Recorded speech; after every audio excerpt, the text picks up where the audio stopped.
We're gonna get right into it. I mean, obviously, your Texas experience. It's cool to see what Texas is doing now, but obviously you're part of like the pre. I guess what this is now. Y'all had a run of y'all's own. So really, just talk about, man, what made you go to UT? It was just basically, man, I really didn't know the culture at UT yet, man. I was just basically a little kid. You know what I'm saying? I was in my own world. You know what I'm saying? I didn't really know nothing about football. I grew up with a learning disability. And my people really didn't think I can go to college, you know what I'm saying? Just because I had disability growing up. And all of a sudden, you know what I'm saying, my brother saw my talent. My brother, he played running back. My brother was my role model. He inspired me. And he had like breaking all the Russian titles in my hometown. And I wanted to just be just like him. He got recruited to go to SMU. So he went to SMU to play running back. And I was like, dang, you know what I'm saying? And I wanted to be like him. And all of a sudden I would start breaking records. I didn't know how good I was, you know what I'm saying? Track was my first love. So I didn't really care about football. I care about track. And, you know, he like people just start coming out of nowhere, like, man, your brother really good. Your brother really good. And my aunt is like, man, University of Texas recruiting him. Like, who? Like, she didn't even know like University of Texas like was that big deal at that time. You know what I'm saying? That's crazy. But it was crazy because I stayed with my auntie growing up, and she had two of her daughters went to LSU. One played track, and one played basketball. So I was like, you know what I'm saying? I thought I was gonna go to LSU. You know what I'm saying? Because it was right around the corner from Port Arthur, like a 3-hour ride. So I was like, dang.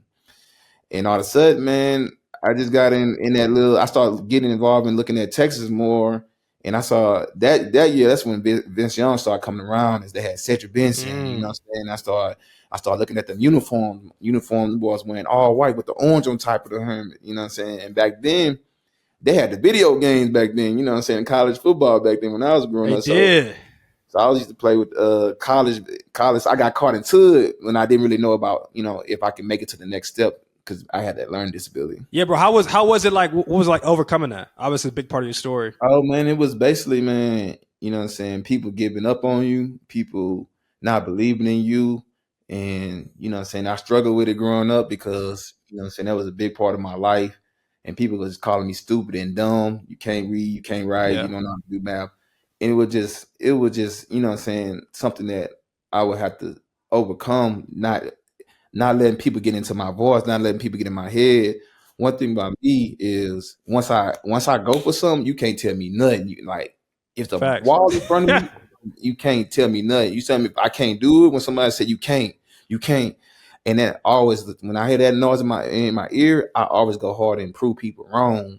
So when people look at me, and, you know, so they look at me some type of way, when they tell them people that say I couldn't go nowhere, I'll be like, you know what I'm saying? It's always in the back. I'm gonna prove this up. You know what I'm saying? Just like the attitude. Facts. No, for real. But that was just me, man. I had to prove people wrong, man. People give up on you, and you know what I'm saying? I had moved house to house growing up. I was unstable, you know what I'm saying? I was beg people, can I stay with y'all? Can I stay with y'all? You know what I'm saying? So it was just basically I had to find my own lane, my own path to build my own legacy so I can have my kids where I don't have to beg people. My kids don't have to beg people. So that was always the grind that I always looked forward to doing. You played for one of the legends. Obviously, Mac Brown he got to be the oldest coach. Got to be the oldest coach of college football. Like, what was your experience with him? Because, I mean, I played in the ACC, so I played against him a couple times. Yeah. And just, I mean, every Coach Swinney had a bunch of rapport from Mac Brown. Obviously, all the players love him. But what was your experience with the legend? Man, Coach Brown was a good coach, man. He was a smooth talker. Because I was supposed to go to, trying to go to Florida, and he was like, on the recruit stage, he was basically coming and like, hey, man, why you going to Florida? You know what I'm saying? Your mama can't drive, you know what I'm saying? You can't fly. If you fumble the ball, you don't got nobody to hug you after the game. You have a bad game, you got nobody to cry. I'm like, damn, you right about that. You know what I'm saying? I'm like, you know, you 4 hours away, they can drive the game. You know what I'm saying? That's the easiest drive. Thanks. They can come in. Nice move. He smooth talked me down, like, dang, all right. So end up he was just a good coach that, you know what I'm saying? Like, he remind me of like a Dion type coach, you know what I'm saying? He was like, we're gonna praise them all good over there. We're not gonna say nothing bad about them. we're gonna give them their praise, and we're gonna let them bite the cheese, you know what I'm saying? So that's the type of coach he was. Look at the roster you play with, man, obviously yourself. I mean, but what was it like? I mean, your experience playing besides so many other great players. Man, it was like it was like so competitive. Everybody talked trash. You know what I'm saying? Like me coming as a freshman, they didn't want me to outshine them. And you know what I'm saying? It was just like I still like was going hard on them, and I wasn't giving giving them nothing. I just felt like I was better than everybody. I was quicker than everybody. I was faster than everybody. So they, you know what I'm saying, them practices was kind of like really like a lot of competitive stuff, competition wise, talking trash, man. And if you don't have your head on that day, you gonna definitely get knocked out by Michael Griffin. You had Michael Hove. You had Aaron Ross, Terrell Browns, A. Harris. You had Rod. Like just the defense by going competitive, but you know, on the outside we had Vince Y, so it's like you VY, so it's like damn, you got so much like he ain't scared, I ain't scared. So you know what I'm saying? So I'm looking at I'm like the little dog. Look, I'm looking at him like big bro. I'm little bro. So you know, as coming as a young rookie or a cat, you behind whoever been there long. I'm behind him. What y'all talking about? He talking about, I'm talking about. That's how I was. At your time at Texas, or just Texas history in general, give me a Mount Rushmore of top Texas players. Uh Shit, I have to put Ricky Williams on there for sure, one of the greatest of all time. Back of putting Texas really on the map. Uh, Vince Young, you know what I'm saying? Nobody can really outshine the national championship game, and For sure. who else? This is a good one. I say Derrick Johnson, one of the all time great linebackers at University of Texas. Yeah, shit. New name in it. You the type of guy to exclude yourself, or you gonna add yourself? I don't think it's no shame either one. Sometimes you try to be too humble. You gonna add yourself, or you gonna take? Trying to just put the shine on somebody else at the end of the day, and I'm just I trying to respect just it. who name like that outstuck everybody else that I can put on there, and of course, one is pretty. You know what I'm saying? Pretty hard. uh, Shit, I'm gonna go me. Why not? That's what I'm saying. The switch up was crazy. Hey, it's because like he defined whether there's someone that really stuck out. He said, "You know what? Shit, I stuck out." I'm gonna go me. Facts. I was the first one besides Vince Young to leave school early, so I'm gonna go me. But Yeah. Look, that's right. That was crazy.